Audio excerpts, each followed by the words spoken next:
Hello students, आज हम nitrogen containing functional group का लेक्चर नंबर 2 देखने वाले हैं। लास्ट लेक्चर में मैंने आपको methods of preparation of nitro compounds पढ़ाया था। आज मैं आपको इसकी फिजिकल प्रॉपर्टीज पढ़ाऊंगी। As in case of physical properties, first property is state.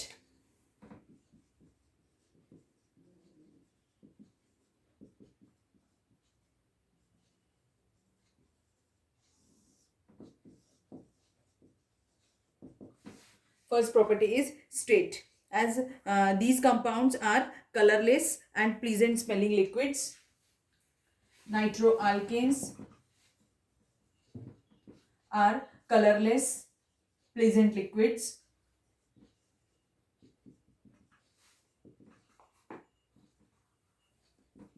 And nitroarenes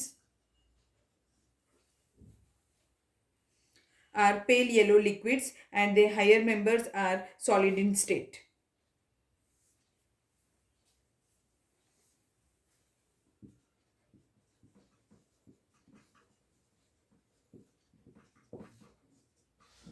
High molecular mass compounds are solid in state. So this is the state, and the second property is boiling point.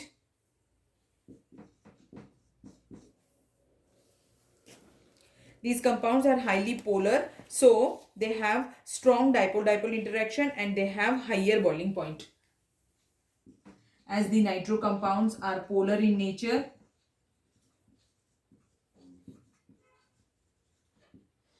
so high dipole-dipole interaction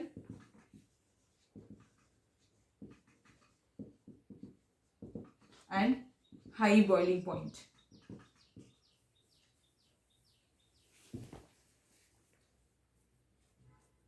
Their boiling point is even higher than the nitrites. Next property is solubility. They are very slightly soluble in water, and nitroarenes are completely insoluble in water. They are soluble only in organic solvents. Solubility.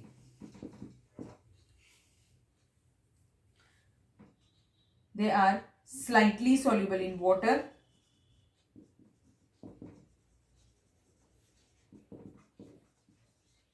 Which compounds? Aliphatic. Aliphatic are slightly soluble in water, and whereas the aromatic nitroarenes are completely insoluble in water. So the compounds which are insoluble in water, they are soluble in what? They are soluble in organic solvents. So they are soluble in organic solvents. ठीक है, समझ में आ गया। इनकी physical properties simple है। First property मैंने state बताई। State में वो कलरलेस लिक्विड्स होते हैं, और जो एरोमेटिक कंपाउंड्स होते हैं वो पेल येलो कलर के होते हैं। बॉइलिंग पॉइंट इनका हाई होता है, और solubility they are very slightly soluble in water. So now the next is chemical properties. In chemical properties, first property is reduction. Whenever the nitro compounds are reduced, let's see RnO2 है, ठीक है. If we are going to reduce it, it will reduce into what? RnO. This is nitroso compound. RnO is a nitroso compound, and on further reduction, अगर हम इसका further reduction करेंगे तो RnHOH means हाइड्रोक्सिलमीन बना देगा, and this on further reduction gives RnH2, that is amines. So there are the different products which can be obtained on the reduction of nitro compounds. So depending on the type of the reducing agent which we are using, so it will give the required product. Suppose करिए कि मैंने weak reducing agent use किया है, तो it will convert it into only nitroso compound. अगर थोड़ा सा strong लिया है तो it will convert it into hydroxylamine, और अगर बहुत strong reducing agent लिया है तो वो काय में convert हो जाएगा? amine में.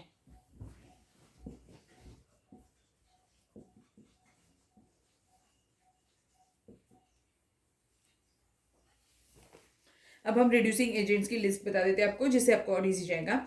रिड्यूसिंग एजेंट्स जो है, इसमें it depends on the what type of the product will be obtained. It depends on the pH of the pH of the reaction medium and the nature of the reducing agent. किस पर depend करता है? दो factors हैं, एक क्या है? pH of the medium and the nature of the reducing agent. इन दो फैक्टर्स पे रिडक्शन का प्रोडक्ट डिसाइड होगा. सो फर्स्ट हम देखेंगे रिडक्शन इन एसिडिक मीडियम. अगर मैं एसिडिक मीडियम ले लूँ तो मीन्स एसिडिक मीडियम का एग्जांपल क्या हो सकता है? Tin in HCl, iron in HCl, ये एसिडिक मीडियम के एग्जांपल्स हो गए. तो इससे हमेशा ही ये स्ट्रॉन्ग रिड्यूसिंग एजेंट्स होते हैं, तो हमेशा इसमें हमें अमाइंस ही फॉर्म होगा. Means whenever an RnO2 is treated with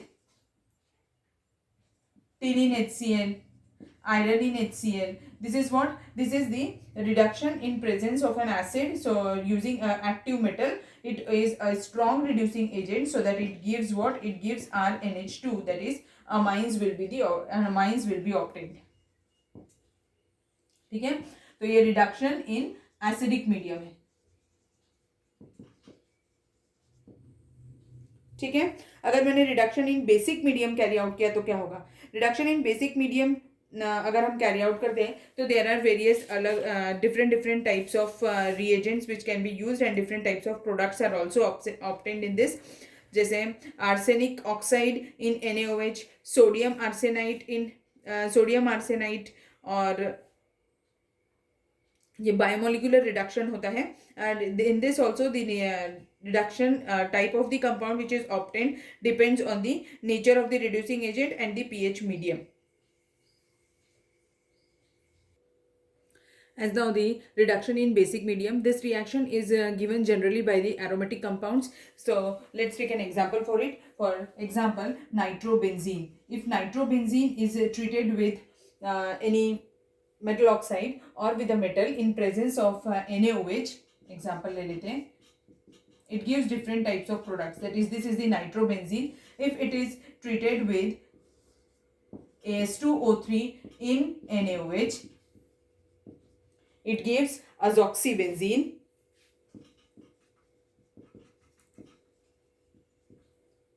If it is treated with zinc in NaOH, it gives azobenzene. And again with zinc in NaOH, just the number stoichiometric coefficient will differ, it gives hydrazobenzene. अब इन सबके structures हमें पता होना चाहिए. एजॉक्सीबेंजीन यानी क्या? Azobenzene में एक ऑक्सीजन एक्स्ट्रा, एजोबेंजीन जो हम बनाते हैं डायजोनियम सॉल्ट टाइप का, उसमें अगर एक ऑक्सीजन ऐड कर दो तो उसे हम क्या बुलाते हैं? एजॉक्सीबेंजीन. एग्जांपल बताती हूँ मैं लिखकर.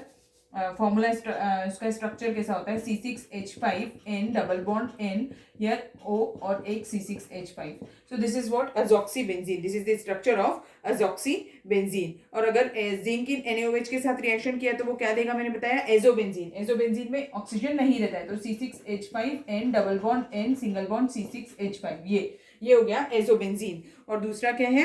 हाइड्रेजोबेंजीन. हाइड्रेजोबेंजीन में क्या होता है? एक एक हाइड्रोजन ऐड हो जाता है. C6H5NH dub single bond NH C6H5, ऐसा स्ट्रक्चर बन जाएगा. This is hydrazobenzene. समझ में आ गया? तो नाइट्रोबेंजीन का अगर हमने रिडक्शन कैरी आउट किया इन बेसिक मीडियम तो फर्स्ट AS2O3 A है, अजॉक्सीबेंजीन देगा. A से अजॉक्सीबेंजीन ऐसे याद रख लो.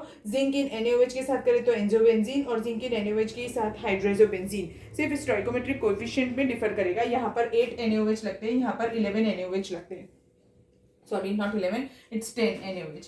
ठीक है, तो ये ऐसे अलग अलग टाइप के प्रोडक्ट्स फॉर्म करेगा in basic medium. Now next is reduction in neutral medium. Now reduction in neutral benzene. Neutral benzene के लिए जो न्यूट्रल मीडियम लगता है वो क्या है? Zinc dust in NH4OH. Zinc dust in NH4OH neutral medium. ठीक है, क्या यूज करने वाले हैं? Zinc dust in NH4OH. This is for neutral medium. And whatever be the your reactant, whether it is an aliphatic nitro compound or aromatic compound, it will always give the this NHOH type, means hydroxylamine, sorry, not hydrozo, it's it will always give hydroxylamine whether it is aliphatic or aromatic. Example, if CH3NO2 is treated, it will give what? CH3NHOH. And if C6H5NO2 is treated with neutral medium, that is zinc dust in NH4Cl, it will give C6H5NHOH. ठीक है, समझ में आ गया। तो अब ये क्या है, हाइड्रोक्सिल अमीन्स फॉर्म करेंगे। इस वाले कंपाउंड का नाम क्या होगा, CH3NO2 वाले के। इसमें कौन सा ग्रुप ऐड हो रहा है, देखिए एन मिथिल हाइड्रोक्सिल अमीन। एन को मिथिल ग्रुप लगा हुआ है, इसीलिए क्या हो जाएगा, एन मिथिल हाइड्रोक्सिल अमीन। और ये क्या हो जाएगा, एन फिनिल हाइड्रोक्सिल अमीन। ठीक है, एन फिनिल हाइड्रोक्सिल अमीन।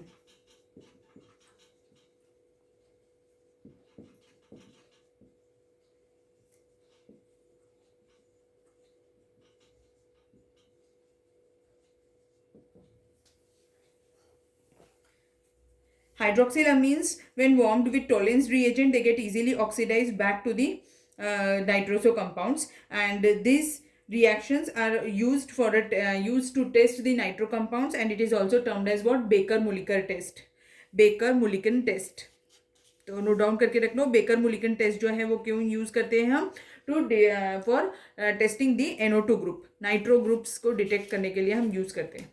ठीक है, यहाँ तक समझ गया। फिर अभी आपको, तो ये मैंने आपको 3 मीडियम्स में बता दिया। अभी कैटालिटिक रिडक्शन। कैटालिटिक रिडक्शन जब भी हम कैरी आउट करेंगे, it is a strong reducing agent, strong रहता है, और ये हमेशा अमाइंस नाइट्रो कंपाउंड्स को अमाइंस में कन्वर्ट कर देता है।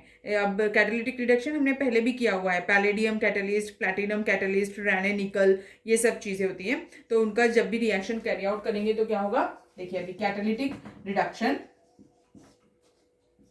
तो CH3NO2 है, अगर इसका रिडक्शन कैरी आउट करेंगे पैलेडियम, प्लैटिनम या फिर निकल के प्रेजेंस में, so that it gives what, CH3NH2। क्या फॉर्म होगा, हमेशा प्राइमरी अमाइंस फॉर्म होंगे।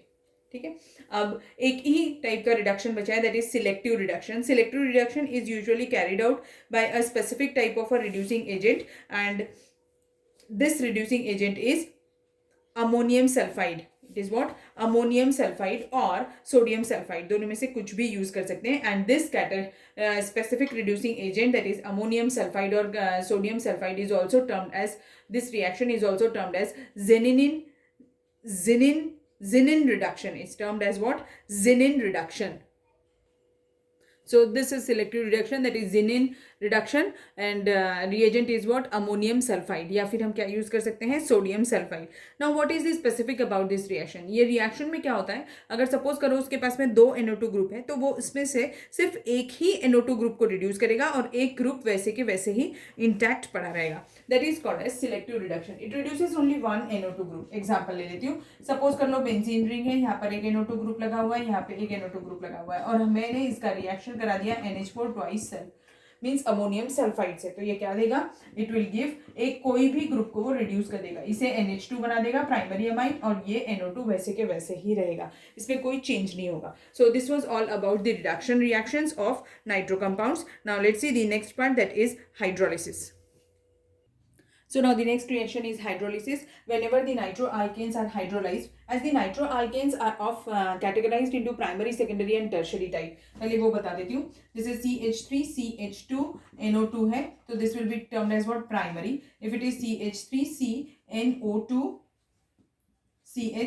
CH3, so this one is the secondary, and if it is CH3 CH3 NO2 group is attached, it will be tertiary. देखो NO2 group अगर primary carbon को लगाए तो it will be termed as primary nitroalkane. If it is attached to the secondary carbon, it will be termed as secondary nitroalkane, and if the NO2 group is attached to the tertiary one, it will be termed as tertiary nitroalkane. अब hydrolysis कैसा होता है, अगर मैंने primary का hydrolysis carry out किया, hydrolysis के लिए हम क्या यूज करते हैं, इधर डाइल्यूट H2SO4 या फिर डाइल्यूट HCl।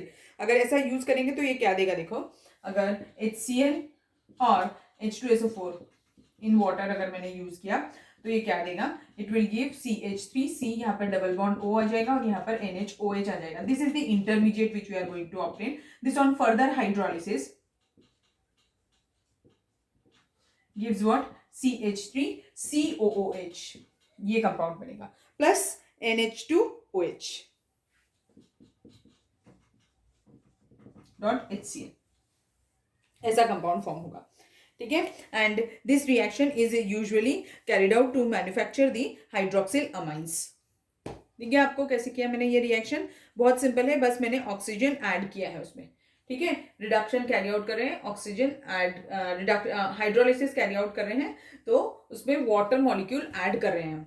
ठीक है, अब अगर टर्शरी के साथ किया तो टर्शरी क्या होगा, मींस क्या है, प्राइमरी नाइट्रोअल्केन का अगर हाइड्रोलिसिस करें तो हमें क्या प्रोडक्ट मिलता है, एक तो हाइड्रोक्सिल अमीन मिल सकता है, या फिर हम क्या बोल सकते हैं, एसिटिक एसिड भी फॉर्म होता है, यानी कार्बोक्सिलिक एसिड भी फॉर्म होता है। ठीक, अब अगर सपोज करो मैं सेकेंडरी के साथ करूं तो क्या होगा, सेकेंडरी के केस में अगर सेकेंडरी का हाइड्रोलिसिस कैरी आउट कर दिया तो ये क्या दे देगा, RCH3 C double bond OCH3, यानी ये क्या दे देगा, कीटोन दे देगा, प्लस N2O गैस दे देगा, प्लस H2O।